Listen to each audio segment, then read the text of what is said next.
So right here is my entries and exits for Microsoft. So let's get into the charts. So let's first start by taking a look onto NQ, right? So I want to teach you guys how I essentially was able to find relative strength in a weak market and play to the upside. Because personally for me, I like to play calls more than puts, and I'm just better trading to the upside, right? So right here to the left, I have this indicator that essentially spots out relative strength and relative weakness. So when I'm saying relative strength or relative weakness, what this indicator does is that it would highlight green when the stock is outperforming SPY. It would highlight red when the stock is underperforming SPY, and it would highlight gray when nothing is happening, right? So when looking for relative strength, what you want to do is you want to find the strongest name while the market is selling off, right? So while the market was selling off right here to the downside, so like literally this whole entire move to the downside while the market was selling off, I was carefully eyeing this indicator to see, let me see if anything is setting up for us, right? Because typically when we find the strongest names during a market sell-off, this is what happens, right? If when the market does bounce, because the market's not gonna sell off forever, when the market does bounce, that specific stock will catch a nice bounce, right? There'll be a nice continuation move because the only thing holding back that stock in theory is the fact that the market is selling off. Because without the market, right, if it was just that stock moving alone, it would probably be ripping to much higher, like newer highs, right? So based off of the screenshot, as you can see, let's take a look at my entries, right? So as Microsoft was pulling back here, right? So let's take a look at the 5-minute chart where I did execute on. I did see that the NASDAQ was pulling back, right? And when the NASDAQ cracked the opening print again, so it retested the current day's open and made a new low, I saw a bounce here and I also saw a bounce in Microsoft, right? So this is where I entered my call position. So I bought calls in here, right? Risking below the current day's low, right? Because in theory, for a potential higher low, you could risk like below this bar's low, but I would like to give a little wider stops just to let the trade breathe. And the invalidation point is like if we just crack low of day, then I'm probably gonna be incorrect on this trade. And I'm also playing a relative strength name, meaning that it's not 100% gonna be my favor that the trade is actually gonna work out. It's more so I'm banking on the fact that the market will bounce and also push my stock higher as well, right? So for contextual purposes, the three things that I always look for is the trend, a level, and a signal, right? What's the trend, right? The overall trend for this specific stock is bullish, right? What's the larger picture trend, right? The larger picture is bullish. Why is that? If you take a look at the daily time frame here to the right side, we have the 5 EMA and the 8 EMA crossing to the upside. So they have a short-term bullish cross. Each and every single day has been green, like holding the priority is low, holding priority is low, right? Every single day here is holding the priority is low and unable to crack those lows. So that's a pretty bullish sign, and we're trying to reclaim above this 20 EMA, which has caused some resistance, right? So when I did enter here, my targets were initially number one, high of day, right? And number two, I would level at 416. So those are my two levels that I'm looking for. And if we're taking a look at the risk to reward, right? I was basically looking for a little, basically 2R, because 300% is essentially 2R. So I was basically looking for 2R in this trade, right?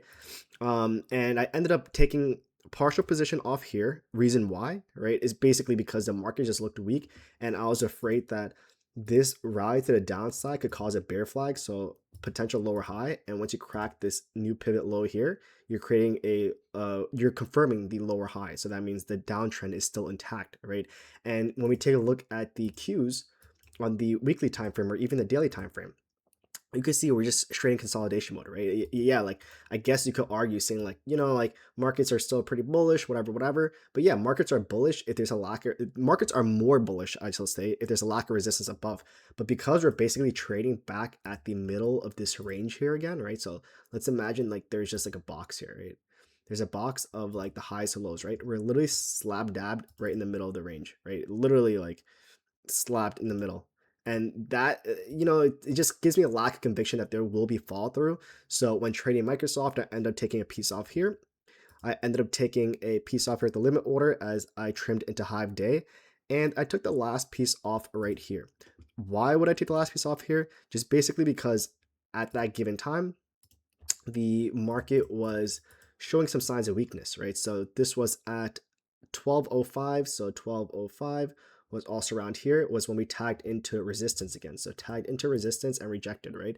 Tagged up towards our intraday resistance, because if we take a look at the prior day's range, right, we mark out yesterday's high, we came right into yesterday's high, right? So we retested yesterday's high and we basically rejected that. So I ended up getting out on the break below this candle's low. And yeah, that was the Microsoft trade. And essentially very simple, right? At the end of the day, when the market's pulling back too much or too extended to the downside, and you want to look for names that are really showing relative strength intraday and also have a larger time frame buys showing that, we are pushing to the upside. That was one good trade, but let me show you guys a trade that I could have done better on. So let's look at coin. I also looked at coin. Why? Because again, I like to trade names that have relative strength, right? So if you take a look at coin on the daily chart, you can see that we have consecutively created higher lows, right? Pulls back, creates higher lows, and we were trading in this range, this tight little range here for a while, right? And as we were trading for this tight little range, we ended up breaking out yesterday and catching a straight pop into the 50 SMA, right? So very bullish gap up. And when we gapped up yesterday, super strong action. I was just purely looking for a continuation for today's move, right?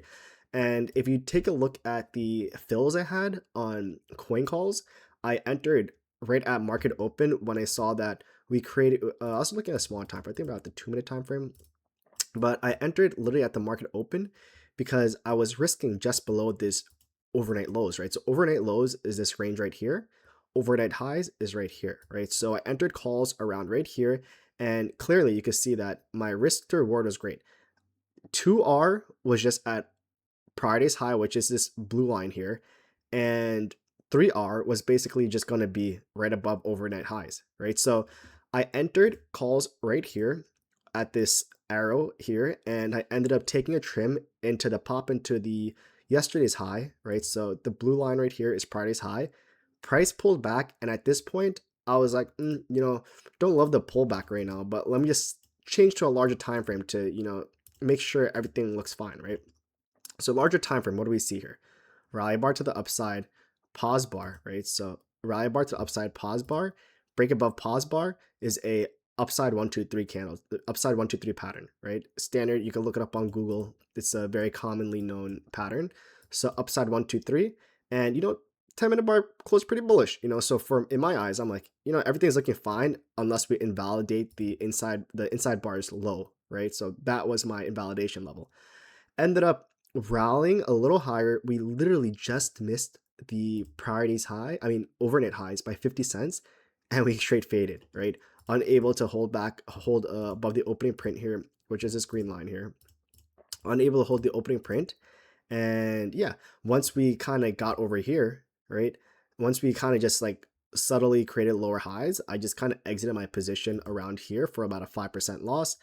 And, I had to bite the bullet. I was a little frustrated because for me personally, I'm the type of trader that likes to hold moves, right? When I first started trading, it was very difficult. Could barely hold the trade because I had no confidence in my setups and in what I wanted to see. But after, I would say, years experience, not saying I'm the perfect trader, still a developing trader, but I'm much better at holding to targets, right? So I'm very used to in futures trading, you hold into targets, you trail with the 15-minute bars, right? In stocks is a little different, I would say. But relatively, price action is just price action, right? If you could trade crypto, you could trade stocks, you could trade futures, right? Anything is just candlestick and patterns. That's all it is. But yeah, that was a little frustrating for me. I think one issue, just for myself to note, because these are a lot of like trade reviews for myself and to reflect, is that I need to get better at, trimming positions when they're heading towards my targets, right? I need to trim when we're heading towards targets rather than, try to just hold for the full move into resistance. Because a lot of times, especially with options, your premiums are pumped when they're moving in your favor, and when they pull back, they get punished. Honestly, they get punished pretty hard. So that was that in terms of coin.